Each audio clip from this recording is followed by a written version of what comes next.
for me. You are faithful to your promise. You are strong when I am weak. When I'm standing in your presence, I have everything I need. Let's get the joy of the Lord. The joy.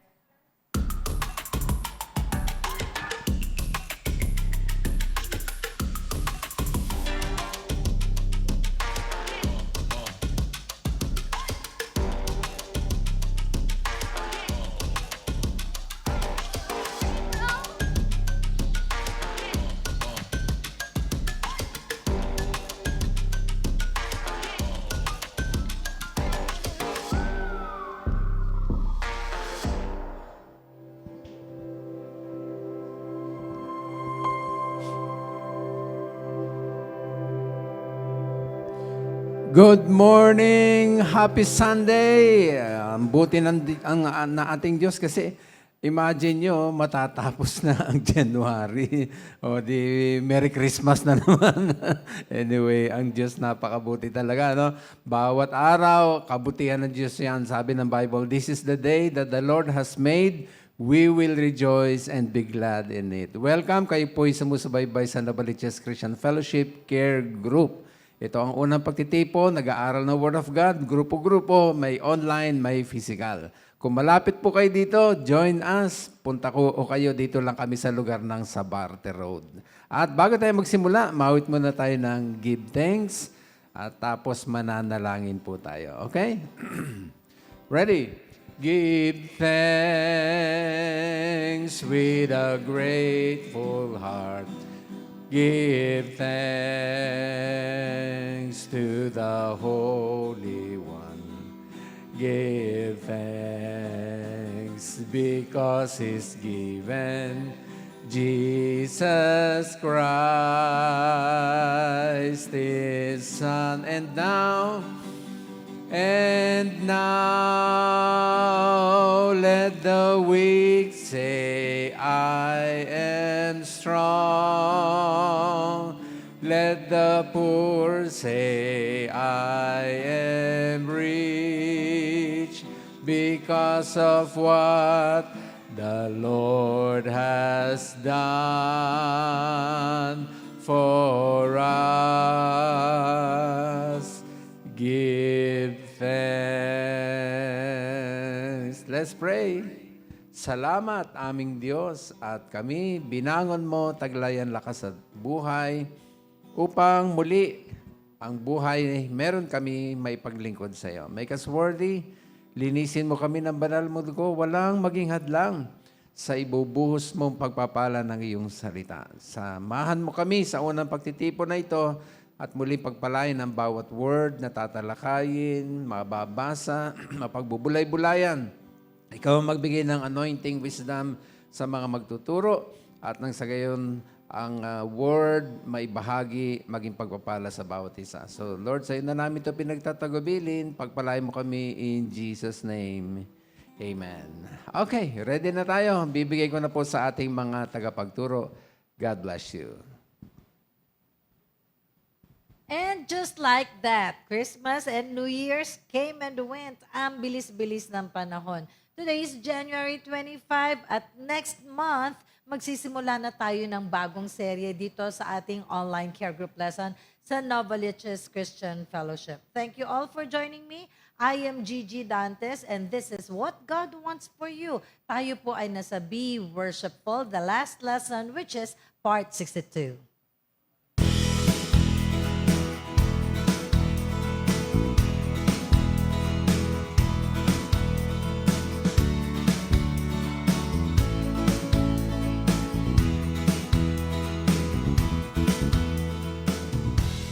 Psalm 150, the last of the Psalms na po tayo ngayon. Tayo po ay meron lamang 6 verses na babasahin. Napaka-popular na. Praise the Lord. Praise God in His sanctuary. Praise Him in His mighty heavens. Praise Him for His acts of power. Praise Him for His surpassing greatness. Praise Him with the sound of the trumpet, sounding of the trumpet. Praise Him with the harp and lyre. Praise Him with timbrel and dancing. Praise Him with the strings and pipe. Praise Him with the clash of cymbals. Praise Him with resounding cymbals. Let everything that has breath praise the Lord. Nako, purihin ang Panginoon sa pagbabasa ng Kanyang salita. Isang interesting na pag-aaral na naman ang meron tayo ngayon as we close yung ating pag-aaral po dito sa Psalms. At ang ating resources, bukod po sa enduringword.com, we have www.paultrep.com. Thank you din po sa mga nahiraman natin ng graphics. Malaking bagay ito para sa ating mga visual learners. What is a place of music in God's heart? Ano ba ang lugar ng music na panamba sa puso ng Panginoon?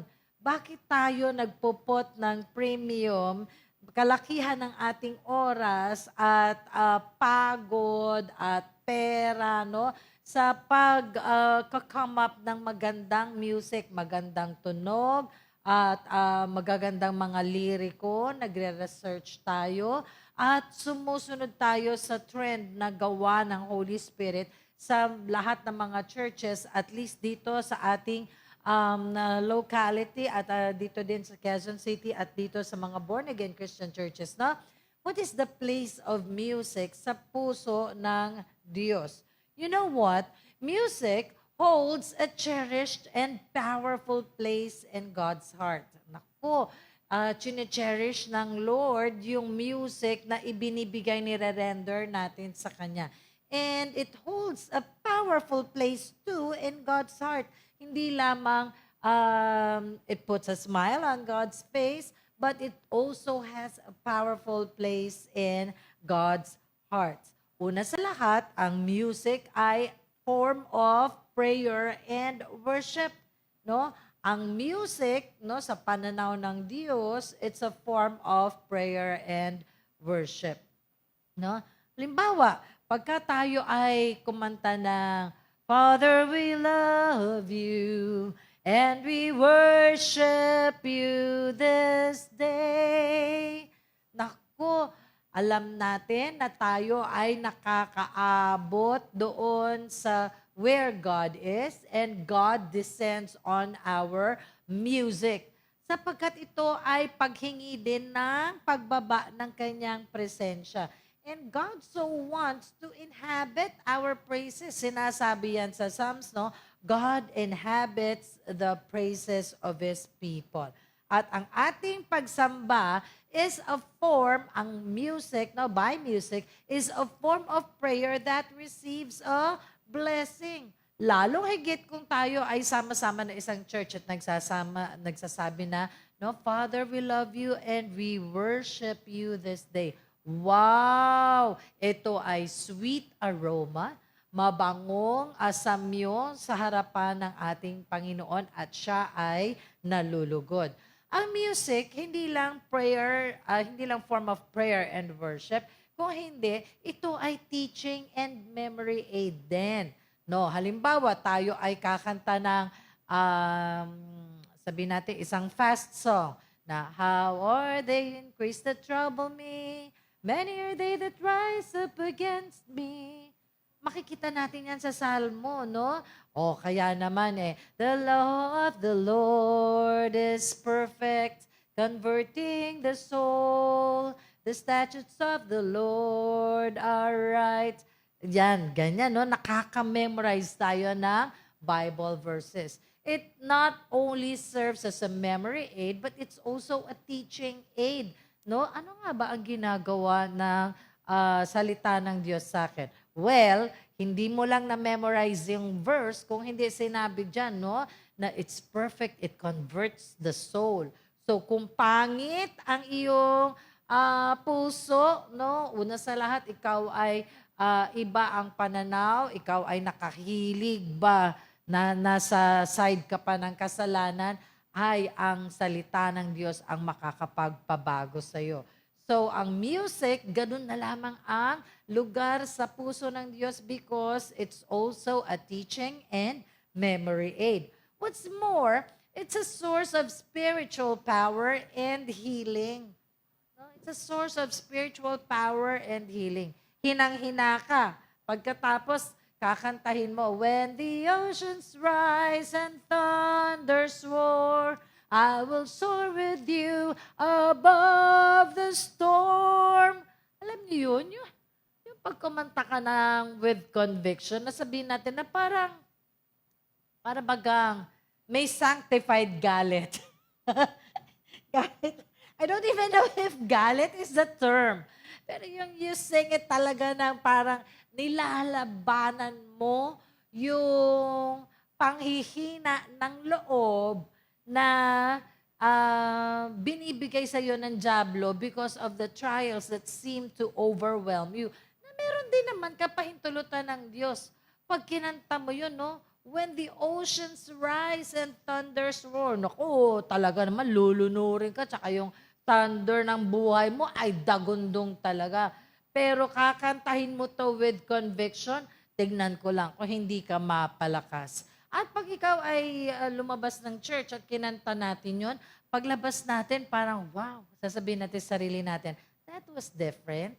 I saw God there. I met God there. I felt the hug of God there.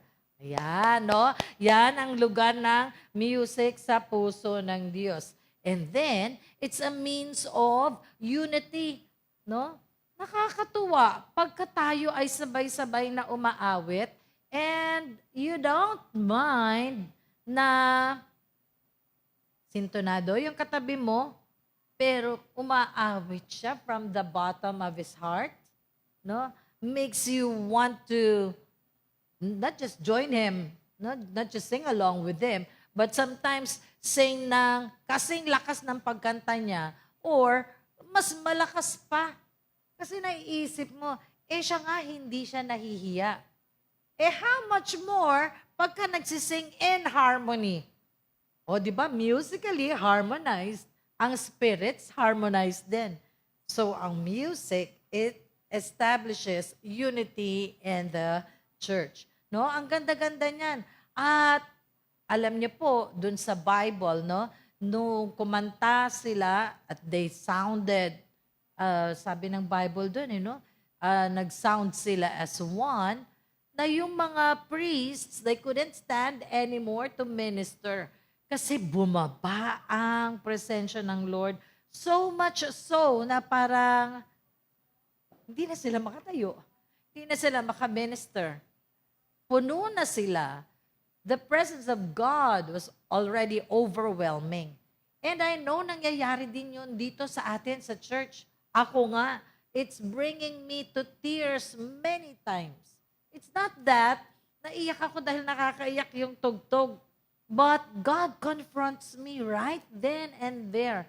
Pag kinakanta ko, no, natutusok yung kaibuturan ng puso ko na kahit ayaw ko umiyak, I know, nangyayari dito sa ibang worship leaders, pinipigil yung iyak, pero maiiyak at maiyak pa rin. Pinipigil yung luhod sa harap, pero talagang mapapaluhod at mapapaluhod as a worship leader. You know? Ganun yung music, It establishes unity in the church na actually hindi ka na mahihiya. No? And when you do cry, because napaiyak ka, some people natatouch din sila. God confronts them where they are. Pag napaluhod ka, yung iba makikita mo, lumuhod din. Hindi naman pinapaluhod ng worship leader. So yun ang disenyo din ng Panginoon para sa music dahil yun ang halaga nun sa kanyang puso. And then, what's more, music is an expression of joy and emotion. No? Hindi karamihan, yes, it's joy. Bakit? Kinakailangan namin na kami na tagapanguna ng pagsamba pag dumating tayo sa church.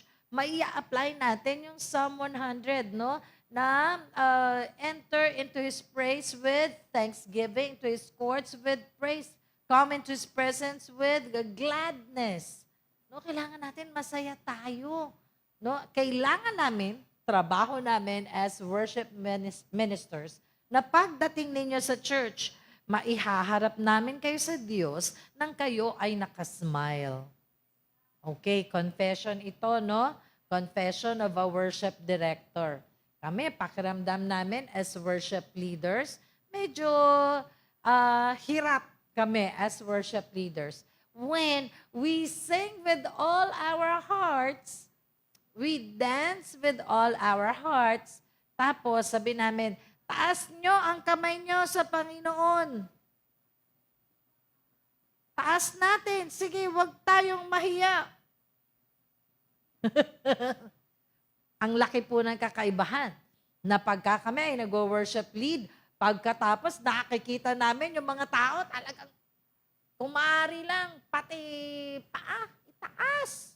No? Kami mismo as worship leaders encouraged to worship the Lord even more and to lead the people even more into the sense, a greater sense of the presence of God. Pag nakita namin, outrightly nakaganon yung mga tao.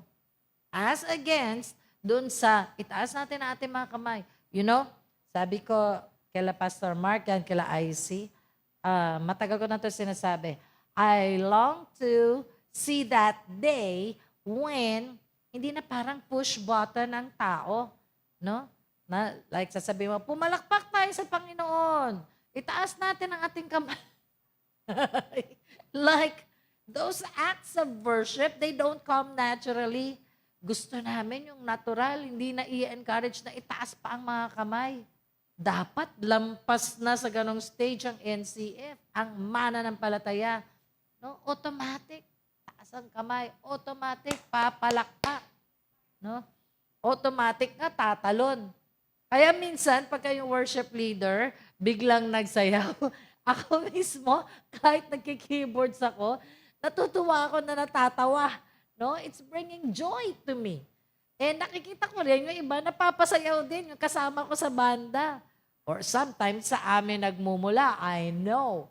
No? At ako nga, pag gusto ko pang sumayaw, pero hindi na ako makasayaw kasi pumapadyak yung paa ko, wala na matapak yung paa ko sa pedal. Pagkatapos, nagko-chords ako. Ulo ko, igaganong ko. kasi gusto ko pa every part of my being kasama. Well, the Bible says to love the Lord your God with all your heart. At ang heart natin, ito ang seat ng emotions. So actually, joy is the first, pero there are other emotions that might spring from you as we worship the Lord. Sometimes, hindi naman ikaw galit na binebreak ka ng Lord. Sometimes, ikaw ay merong anxiety, meron kang discomfort. Because there's a big question hanging in your mind. No?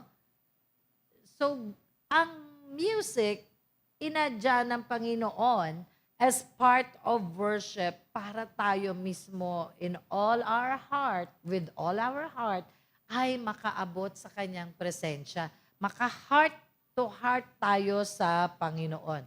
You know what? Pagka ang music ay tama ang gamit, hindi malaswa, no? Hindi disturbing, it's focused on God, it is a blessing that helps bridge the gap between head knowledge of Scripture and heartfelt faith. What do I mean by this? No, entendido ko to nung kinuha ko to sa ating sources. No, yung sometimes we know God to be He's the provider. No, but it's all head knowledge because that's what the Bible says. But when we sing, then we become excited. Oh, how is God gonna provide for my need? Oh, how is God gonna give me the tuition fee of my kid that's due tomorrow or in a few days' time? Oh, how is God gonna provide for the payment of my electric bill? Sabihin na natin. No? And then, you become excited. Or, maybe nauna yun. The Lord provided. And then sabi mo sa isip mo, ay, ang Lord talaga, Jehovah Jireh. Pero when you sing, yung puso mo, yung seat ng emotions, no? Nabubungkal yun. And you're able to worship the Lord with all your heart as well. Walang reservations, walang inhibitions. Music is a blessing. that helps bridge the gap between head knowledge of Scripture and heartfelt faith. What's more, it enables believers to live a life that glorifies God. Bakit? Kasi tinanim ng music sa heart mo, tinanim ng music sa mind mo. That perhaps nagcho-chores tayo mga mami sa bahay, no? And then we find ourselves singing. Nire-repeat natin sa ating mind. Like nung Monday Kasi we had such a beautiful time worshiping the Lord nung Sunday na kinanta namin uli for the second time dito sa worship. Although matagal nang inuulit sa youth yun, yung kanta na Center. Tapos, yung my whole life for your glory, my whole world for you only, everything for the glory of your name. Kinanta namin uli nung Sunday. And every time na kinakanta ko yun, ilang beses na yan pinakanta nila IC sa Clay House. Kaya sabi ko, it would be a big loss to the congregation, the bigger body. Kung hindi ituro ito, so kahit madalas kantayin sa Clay House yun, pinaawit ko sa Clay House. And then sa Clay House congregation. And then the following Sunday, last Sunday, pinaawit na naman ni IC. Now, the Monday after, syempre, nasa kitchen kami ni Pastor. Sabi ni Pastor, sabi niya, nasa isip ko uli yung Jesus be the center. Sabi niya, but I know that what he meant was, hindi yung Jesus be the center of it all. I know that that's not what he meant. What he meant was yung, my whole life for your glory. I know that was what he meant. And yun din naman yung inaawit ko sa isip ko, sa puso ko. Plus yung Paul na tungkol sa Holy Spirit, no? Na ilang beses namin inaawit-awit sa kotse. And first time, kinanta ng congregation nung last Sunday. So again, no, nadadala. Sa sanlibutan, sasabihin, na LSS ako. Sabi ko kay IC, Nak, ano ba LSS? Kasi sinasabi yan, LSS. Ang LSS pala is Last Song Syndrome. Na kung ano yung huli mong kinanta, then it makes a mark on you, and then yun nare-repeat mo, no? And as you live your life, no, nasa day-to-day chores ka na wala ka na sa church. Or might be nasa school ka, no? At ito pa rin ay nagre-ring sa iyong isip at nagbibigay sa iyo ng wisdom on how to live life. Now, yan po ang lugar ng music sa heart ng Lord. At alam natin na ang book ng Psalms ay songbook. That is why, sabi nga natin, ito ay hindi sinasabing Psalm chapter 1, Psalm chapter 2, kung hindi sinasabi Psalm 1, Psalm 2, Psalm 3, because songbook nga yan. At inaral natin na ang Psalms merong 5 divisions. Book 1, Book 2, Book 3, Book 4, Book 5. Book 1, that's composed of Psalms 1 to 41 ay by David. 37 ang sinulat na dyan. Book 2, David. 18, Korah. 7, Asaph. 1, Solomon. 1. Book 3, 73 to 89, Asaph, Korah, David, Heman, Ethan. May mga unpopular writers din, no? Hindi masyadong popular. And then Book 4, Psalm 90 to 106, dalawa kay David at yung only Psalm na attributed to Moses. And then Book 5, David ay 15 and then kay Solomon ay 1. Nako, ang buong salmo, it taught us how to fight our battles, di ba? Kasi may mga enemies sila eh. Tapos ano pa, nililift up tayo nito sa discouragement. At mayroong mga salmo na nagtuturo sa atin na all wars will cease because si Jesus, ang Messiah, babalik. At itong salmo na mga ito ay nagtuturo, naglo-look forward sa coming of the Messiah. At it makes it so amazing na ang Psalm 150, Yun yung nag-close, no, sa buong songbook na ito. Sabi nga nako, ang Book of Psalms, it started with the word blessed, and then it ended with hallelujah. Di ba? Psalm 1, blessed is the man that walketh not in the counsel of the ungodly, nor standeth in the way of sinners, nor sitteth in the seat of the scornful. And then yung pinakadulo, let everything that has breath praise the Lord. Praise the Lord. Pagka tinignan natin ang Psalm 150, natapos ang buong salmo na to, ang buong songbook na ito sa pagpupuri sa Panginoon. Kaya, ang message nito, number 1, in every place, praise the Lord. No? In every place, praise the Lord. Sabi dyan, praise the Lord. Praise God in His sanctuary. Praise Him in His mighty heavens. At dito sa Samo nga, sa first verse na ito, ilang beses sinabi yung praise? 1, 2, 3. No? Praise the Lord, praise God in His sanctuary, praise Him in His mighty heavens. At ang pagpupuri sa Panginoon na dyan, tong Psalm 150 na ito, wala nang banggit ng mga enemies. At ganon wika, dapat natatapos din ang isang worship lineup or worship setlist.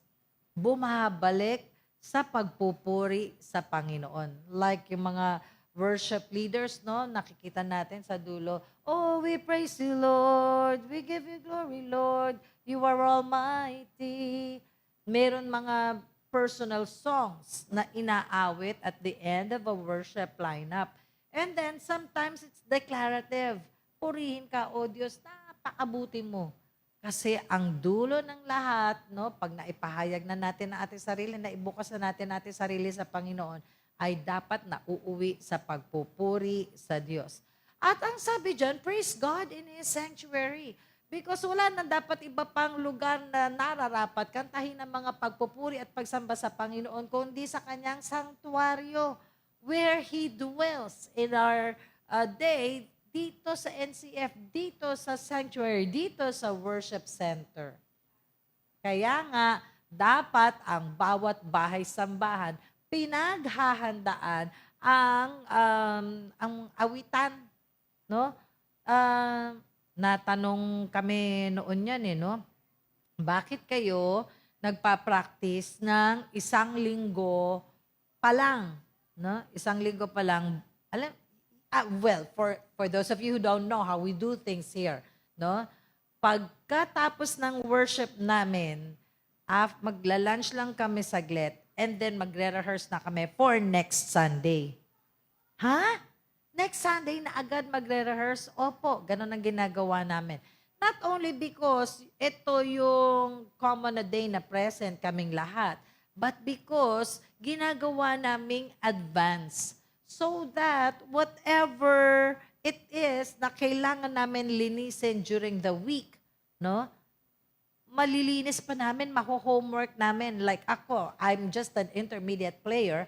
I can still play it in my mind and go back to the songs. Ano yung marumi sa tugtog ko sa kahapon? Para sa linggo, tutugtugin ko siya ng maayos. Ano yung chords na kulang ko? Ano ang mga i-adjust kong pyesa? Ano yung hindi sumasabay yung pulso ko? Kasi 58 na ako. No? Kailangan ko siya irepaso sa isip ko. And ganun din yung mga kabanda ko, kahit bata sila. Yung mga bata na mga bagong pasok, lalo na, no? Talagang homework sila. Bakit? They make sure na pagdating nila dyan ay makakatugtog sila ng maayos. Worship leaders, we correct, no? Kung grammar man yan, kung pulso man yan, tempo man yan, at lyrics man yan, no? We have a week. Bakit? Kasi God is worthy of our skill. At pag yung skill na-refine ng husto, no? Then, beautiful ang lalabas sa tugtog. Beautiful worship, bagay sa ating Diyos. Kaya nga, sabi dyan, praise the Lord, praise God in His sanctuary, and praise Him in His mighty heavens. At ang sabi nga, pag sinabing mighty heavens, as far as your eyes can see heaven eh, 'di ba, Sky? No, wherever you turn your eyes, wala kang makikitang butas sa langit. No? As far as our eyes can see, dulo-dulo, heaven. Heaven. Horizon, heaven. No? Hindi ako fan of mountain climbing. But I know there are a lot na ngayon, uso to sa Pilipinas eh. No, nakikita ko yung mga post nila, nagma-mountain climbing. And pag nandun na sila sa ibabaw, and there's a sea of clouds, and they can see everything underneath, no? Like it gives them a different kind of exhilaration, no? Una, na na-scale nila yung summit. Pangalawa, that they could see everything. At ang sabi dyan, bakit daw praise Him in His mighty heavens? Ang implication daw niya is, kung gaano daw ka-endless ang heavens. Like, you cannot find its beginning and its ending, no? Where it begins and where it ends. No? Dapat ganon din daw ang pagpupuri. Kaya, yun ang rendering. Praise the Lord, praise God in His sanctuary, praise Him in His mighty heavens. Secondly, hindi lang in every place, praise the Lord. For every reason, praise the Lord. Sa bawat dahilan, praise the Lord. Bakit? Ang sinabi dyan, praise Him for His acts of power. Praise Him for His surpassing greatness. Wala na sigurong mas fitting na lugar na makakapag-sabi sa atin ng acts of power ng Lord or surpassing greatness ng Lord kung hindi yung mountains upon mountains upon mountains upon mountains upon unscalable mountains na ang hirap mo maabot yung summit. No? And then yung beauty. Nako, lalo siguro, no, pag nakikita ko sa picture, yung colors of fall, no? Naku, amazing. Paano nagiging yellow and orange and red and teal yung mga kapaligiran, no? Wala na sigurong iba pang gagandang visual or graphic that will demonstrate the acts of power of our God at ang kanyang surpassing greatness. Lalo na ang dagat, no? Lalo na ang dagat. Pag nakakita tayo ng dagat na medyo malakas yung alon, no? Sinasabi ko sa sarili ko, parang buhay yung dagat. No? Parang buhay yung dagat, no? And I dare not come near, no, or go to the shore. Nakikita ko iba habang lumalagaslas yung alon, lagaslas talaga, habang lumalagaslas yung alon, yung nakikita ko, enjoy nila pa, no? Tapos, nababasa pa, tapos na-erode pa yung sand, na-enjoy nila. Ako, natatakot ako. Well, maybe because I have a cousin who died drowning, no? Sa sea. No? Pero again, kung titignan naman natin, kung tahimik, halimbawa, Sea of Galilee, ganun din. At makikita mo, at kahit nga yung Mediterranean, nung napunta ako ng Israel, so white yung sands, at so blue yung dagat. At pag nandun ka naman sa Galilee, na nagbabiyahe kayo, napaka-still ng waters, no? Naku, talagang hindi mo maubos, maisip, mawari, no? Incomprehensible, uli, no? Ang greatness ng Lord, yung expanse ng waters, incomprehensible. No? Yung mighty deeds dyan, yung acts of power ng Lord, nako na walang ibang makakagawa. At ito ay binanggit naman ni Pablo. No, yung surpassing greatness, ang pagkakadescribe ni Pablo, of course, ito New Testament na. Yun Old Testament, no, itong sa Psalm 150, yung sinasabing yung mighty acts, yung surpassing greatness, ang sabi nga dyan sa rendering sa sa New King James Version is praise Him according to His excellent greatness Ito daw, excellent greatness. Ang ibig sabihin daw nito ay greatness of greatness.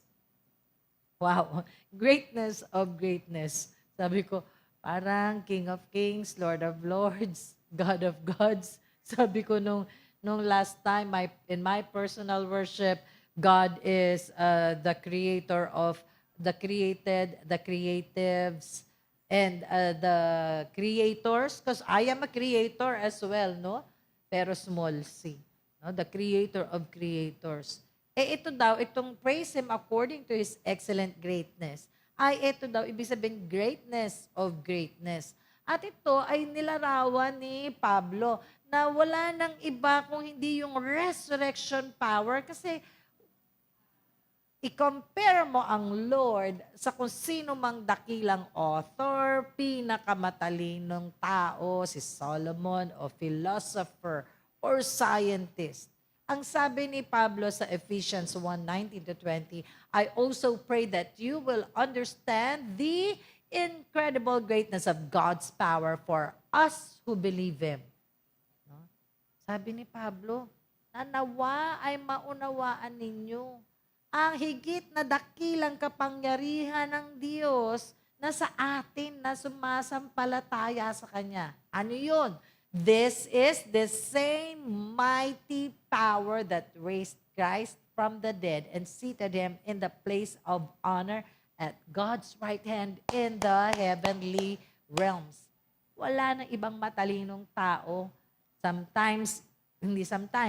Yung mga ibang religions na meron silang sinasamba na tao o Diyos, Diyosan na ibibinuhay mula sa patay. It's only Jesus at ito yung sinasabing greatness of greatness. Incredible greatness of God's power. Bumangon mula sa mga patay. Oh, grabe. And seated Him in the place of honor at God's right hand in the heavenly realms.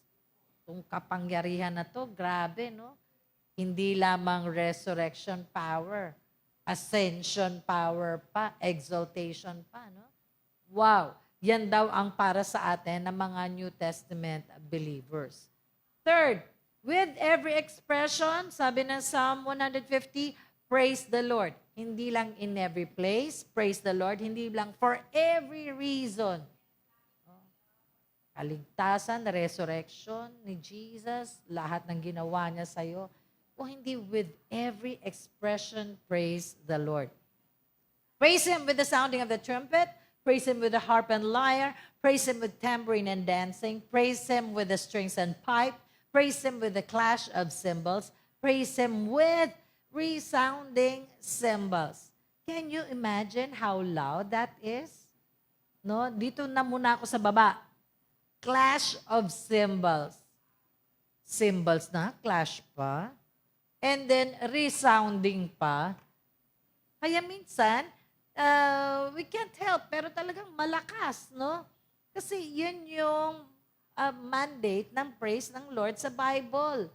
No? You praise Him with the clash of cymbals. Praise Him with resounding cymbals. Now, ito yung mga instruments na mga pinag-aralan natin to, but I used a different graphic earlier on in our study of the Psalms. No? Ito yung mga Hebrew na mga musical instruments. Nebel, o yung sumpon niya, hindi ako nakakita niyan, but it seems to me like it's a bagpipe, the ancestor of a bagpipe. Sistrum, hindi ko rin yan alam. A bell. Tseltselim, cymbals din, no? Ugab, the flute or the panpipes, the pan flutes, the trumpet. Kinor, of course, the shofar. Anak, pakikuha mo nga po yung shofar. I hope you can find it easily there. No, yung shofar. So, ito po, yung mga common na musical instruments ng mga Hebrew.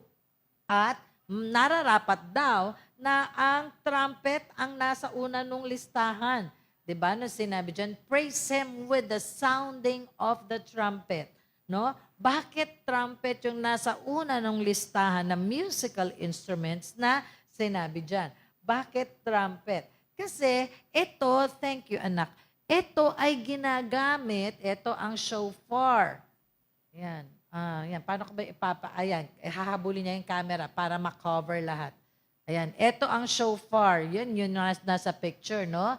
So, it's a ram's horn. No? Ram's horn. So, pag ganyan siya. Gaano nakatanda yung ram? Hindi ko alam. But I surmise na matanda na siya kasi mahaba na ito. At ilang beses na ito nagkulot. At ito ay matigas. O, pag kinutok, matigas siya. O, matigas. At napakahirap po nito patunogin. Dati napapatunog ko to. Ngayon ay hindi ko na kayang patunogin. I don't know if I can try. Pero later on na siguro. Nakpakikuha na po. So, ito po ang shofar o yung trumpet nila. At nararapat nga na nauna yung trumpet sa listahan daw kasi ang trumpet ay talaga naman ginagamit nilang opener, no? Pambukas sa mga grandest, sa mga malalaking celebrations nila, and the most solemn of events. Kasi napapatunog nila yan ng iba-iba eh. Si Tita Ruth, si Ate Ruth, kapatid ni Pastor Mark, ang galing niyan, no?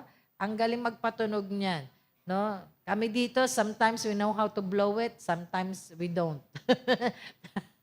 Tapos, pag napapatunog yan, iba-iba, like sa Jerusalem po, na nag-open ng Feast of Tabernacles, there were 3 in the auditorium that blew it.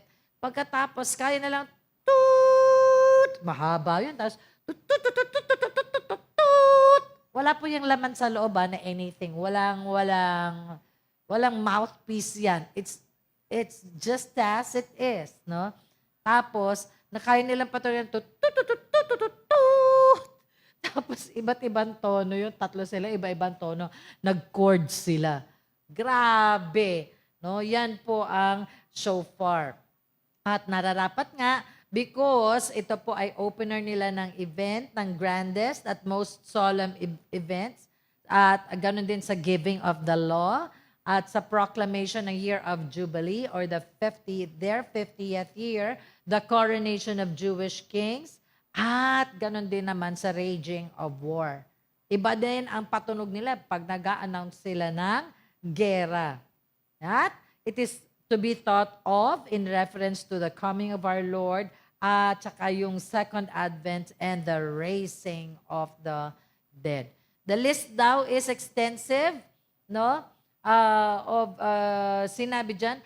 At hindi nyo ba naiisip po na ito ay belonging to all kinds of musical instruments, no? Like the trumpet, brass, no? Harp and lyre, string instrument yan, tambourine and dancing.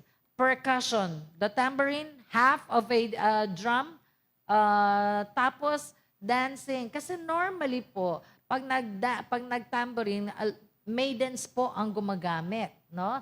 And then praise him with the strings and pipe, no? Yung wind instrument. Brass kasi yung classification ng trumpet while wind din siya pero brass ang classification. And then praise him with the clash of cymbals. You have the percussion, you have the string, you have the wind instrument, no? Andyan ang lahat ng uri ng instrumento. The point being is actually that everything you have can be used to worship God. Everything you have can be used to worship God. Sungay nga ng tupa nagagamit. No? O di ba pag bagong taon tayo, pampaingay, sabi sa atin ito, bago kalilipas ng New Year. Oh, wag na kayo magpaputok, wag na kayo magpa-fireworks. So sinasabi ng mga nanay, no? Kuha na lang tayo ng takip ng kaldero, tapos yun ang gawin nating symbols. Ate G, pag sa church ba, pwede ba tayong kumuha ng takip ng kaldero, yun paingay natin sa church in worship to the Lord? Eh, medyo iangat natin yung antas. No? We have cymbals naman na talagang cymbals sa drums na yon, no? But the point is actually, everything you have can be used to worship God. I came from a background na medyo sarado pagdating sa pupuri sa Panginoon. Ayaw nila ng maingay, ayaw ng mga electronic instruments. But I attended a worship seminar na and one speaker there na siya yung renowned bassist ng series ng Integrity's Hosanna ng mga worship tapes. Tape, paano ano yun, no? Bago pa nag-CD, tape. No? Tapos sabi niya, I'll tell you what, for those na nagsasabi na ang drums is of the devil, tinaas niyo yung t-shirt niyo, tapos pagtaas niya yung t-shirt niya, medyo mataba siya. Tinaas niya yung t-shirt niya, Latino siya. Pagtaas niya yung t-shirt niya, tinampal-tampal niya sa kung saan-saan. Iba-iba ang tunog. Tapos nag-rhythm siya doon, tapos kumanta siya. Oh, ang ganda. Ang ganda talaga. No? Again, the point is actually that everything you have can be used to worship God. At yun daw mga list ng mga musical instruments na yan, sinasabi, lahat ng uri ng tao dapat daw nagpupuri sa Panginoon. Bakit? Kagaya nga niyang Nebel, yung Kinnor, no? Yung mga harp and lyre actually, no? In the Old Testament, gamit ng mga shepherd boys yan eh. Yung mga shofar, mga priests ang may gamit niyan. Yung mga trumpets, priests ang may gamit. No? At yung tambourines, maidens, mga babae ang gamit. So ang point is, lahat ng tao ay dapat nagpupuri sa Panginoon at everything you have can be used to worship God. At sa dulo nga, natapos yung salmo at yung buong songbook ng Psalm 150 all songs na 150 with every available breath, praise the Lord.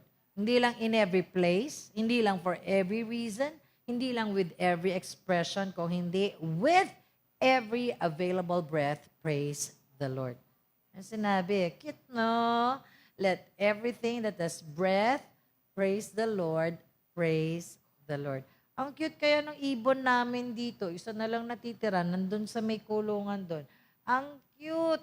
Kasi pagka umaga sa amin sa Good Harvest, merong mga talagang may yung mga ibon, yung pag-chirp ng ibon, nakakakiliti sa tenga. Tapos yung ang ingay-ingay nila, alam mo ang saya nila.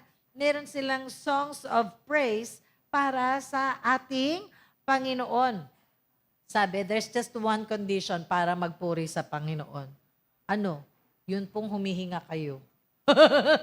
Yun lang ang condition. Basta humihinga ka, magpuri ka sa Panginoon. There's just one condition. No? At again, puro praise the Lord yan. Praise the Lord, praise the Lord.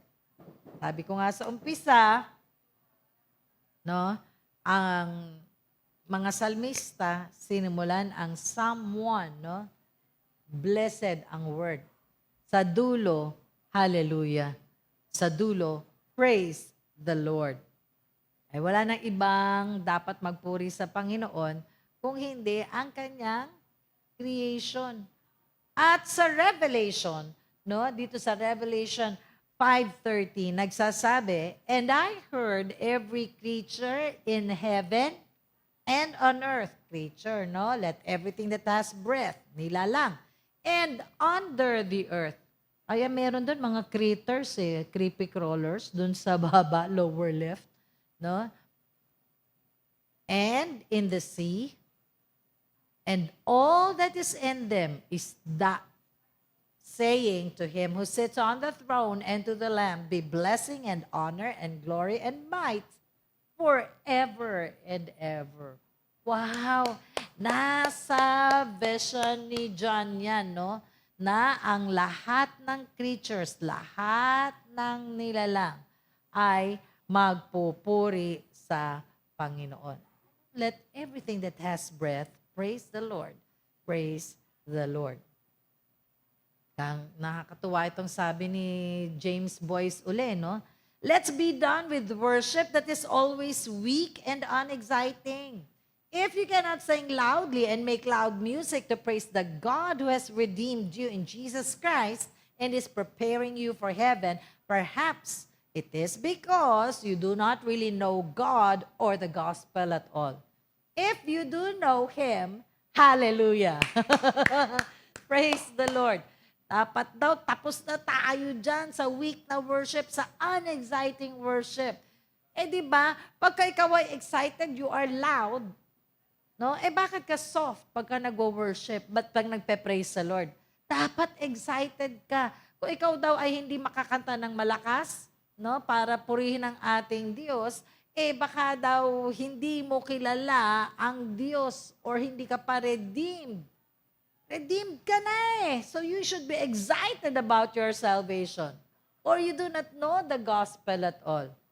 Kaya sabi, if you do know Him, hallelujah, praise the Lord, praise the Lord. Now what? In conclusion, your life may resemble the psalter with its varying moods, its light and shadow. Maaaring maka-identify tayo sa lahat ng mga salmista in all of Psalm 150. No? In all of the 150 Psalms. Your life may resemble the psalter, the highest of heights pagdating sa saya mo, and the lowest of lows pagdating sa problema mo. No? Fear mo, anxiety mo. Your life may resemble that of the psalter with its varying moods, its light and shadow, its sob and smile. But it will end with hallelujahs. No? Yung buhay mo, dapat ito ay nauuwi sa pagpupuri sa Diyos if only you will keep true to the will and way and work of the Most Holy. Kung sana lang ikaw ay tatalima sa kalooban ng Diyos, sa pamamaraan ng Diyos, sa gawa ng ating kabanal-banalang Diyos. Purihin ka, O Diyos. Marami pong salamat. Natapos namin ang Book of Psalms. Hindi man every single Psalm, O God, pero Lord, for one whole year and a little more, Lord God, marami kaming natutunan dito po sa songbook na ito. Lord, we value, Lord, the way you value your music, the way you value worship, the way you value, Panginoon, yung galing na kanta sa kaibuturan ng aming puso. Nawa, Panginoon, with every single worship time that we have as a church and as individuals, kahit nasa tahanan kami, Panginoon, ito yung maakyat sa inyo bilang mabangong samyo. At sana po, nagpapangiti sa inyo. Lord, nawa ang bawat isang lesson on the Psalms, naging isang seed sa aming puso. Lalago from the time of our need, O God. It will not just be a meditation, but our strength and our guide as well. Thank you, Lord God. In Jesus' name, amen. Nako, that concludes our study of the Psalms. Next week po, tayo ay magpapasimula ng isang bagong B-series. Book ni Dr. Warren Wiersbe, ang title ay Be Complete. Bakit nga ba pakiramdam ng iba sa atin ay kulang ang kanyang buhay? Well, I hope na masagot ang inyong tanong dyan sa Be Complete na series. Till then, I am Gigi Dantes. God bless you and goodbye!